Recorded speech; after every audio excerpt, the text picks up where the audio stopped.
J'espère que vous allez bien. Aujourd'hui on va faire un petit DIY cadre en punch needle. J'espère que ça va vous plaire et je vous laisse avec la suite. Comme vous l'aurez vu dans le titre, cette vidéo est en collaboration avec La Petite Épicerie. Non, ce n'est pas une vidéo sponsorisée, ils m'ont juste très gentiment envoyé tout le matériel que je vais utiliser dans cette vidéo. J'ai d'ailleurs un code promo qui vous offre moins 10%, donc n'hésitez pas à aller voir dans la barre d'infos. Pour le matériel, vous aurez évidemment besoin d'un ou d'une punch needle, je sais plus exactement. Celle-ci est plutôt pas mal parce que comme vous le voyez sur l'image, elle peut se régler, donc on peut choisir la longueur de la laine qu'on souhaite. Il vous faudra aussi un tambour, le mien fait 14 cm et demi de diamètre. Il vous faudra bien évidemment de la laine, vous pouvez choisir toutes les couleurs, toutes les sortes que vous souhaitez. Pour mettre sur votre tambour, il faudra évidemment un tissu, je ne sais pas le nom exact mais je vous mets tout dans la barre d'infos. Ensuite, évidemment pour faire un cadre, il vous faudra un cadre, le mien c'est la récupération. Il vous faudra aussi un cutter et une plaque de carton, moi j'ai utilisé un vieux calendrier.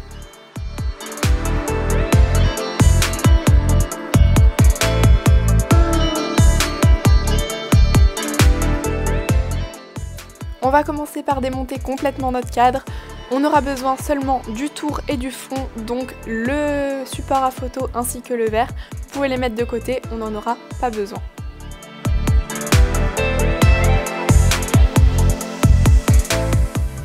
Maintenant on va créer notre support nous-mêmes en venant placer le fond du cadre sur notre calendrier ou notre planche en carton, venir le dessiner, puis on va le découper.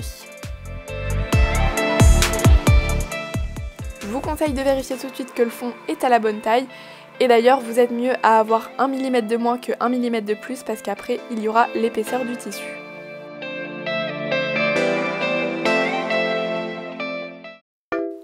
Maintenant dans du papier vous allez pouvoir faire le patron du tissage qu'on va faire. Tout simplement il faut un rectangle qui est plus petit que la taille du cadre et qui rentre aussi dans notre tambour. Maintenant on passe aux choses sérieuses en venant découper grossièrement un bout de tissu un peu plus grand que notre tambour, puis on va pouvoir venir ouvrir celui-ci.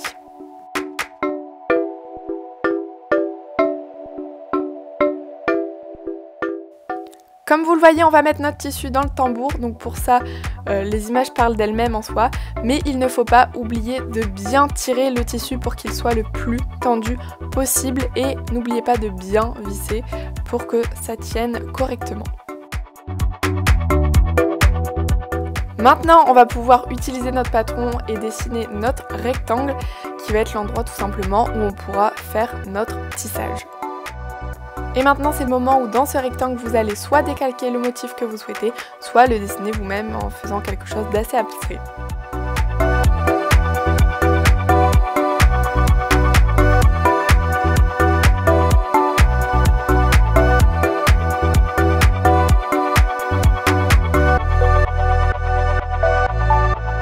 Maintenant il faut enfiler notre fil, les images parlent d'elles-mêmes, je ne vais pas commenter ça, ce serait beaucoup trop compliqué.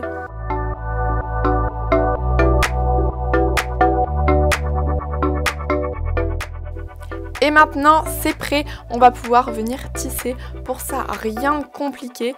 On fait notre premier point en enfonçant bien notre punch needle. On vient ressortir du côté opposé notre fil et on va tisser toujours en ne tournant pas l'aiguille mais en tournant le tambour, vous allez voir les images, et en marche arrière. C'est-à-dire que l'endroit où la laine sort doit toujours être dans le sens inverse de là où vous allez. Vous aurez remarqué, on fait ça un peu en sens escargot, on commence vers l'extrémité et on va vers l'intérieur. Et pour arrêter un fil, c'est comme pour le commencer, on retourne notre tambour et on vient couper le fil, tout simplement.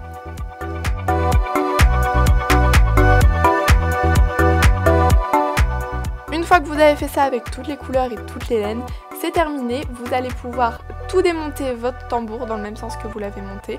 Et là vous pouvez choisir entre l'endroit ou l'envers parce que l'envers est aussi très beau. Si vous coupez bien les fils, ça peut rendre super bien. J'ai longtemps hésité mais je me suis dit que j'allais quand même prendre l'endroit.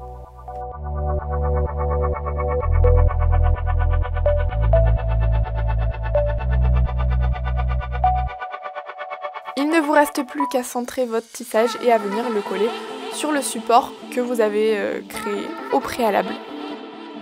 Pour essayer de le centrer au maximum, j'ai dû m'y reprendre à 3 fois, ne vous inquiétez pas. Et ensuite, on va venir découper le surplus de tissu. Alors oui, manque un bout, je suis complètement d'accord avec vous, mais je ne sais pas où il est. Il a été filmé, il a disparu. Mais c'était juste pour vous montrer que je mettais le support que je venais de faire avec mon tissage dans le cadre, je remettais le fond, je le fermais et voilà, c'est fini.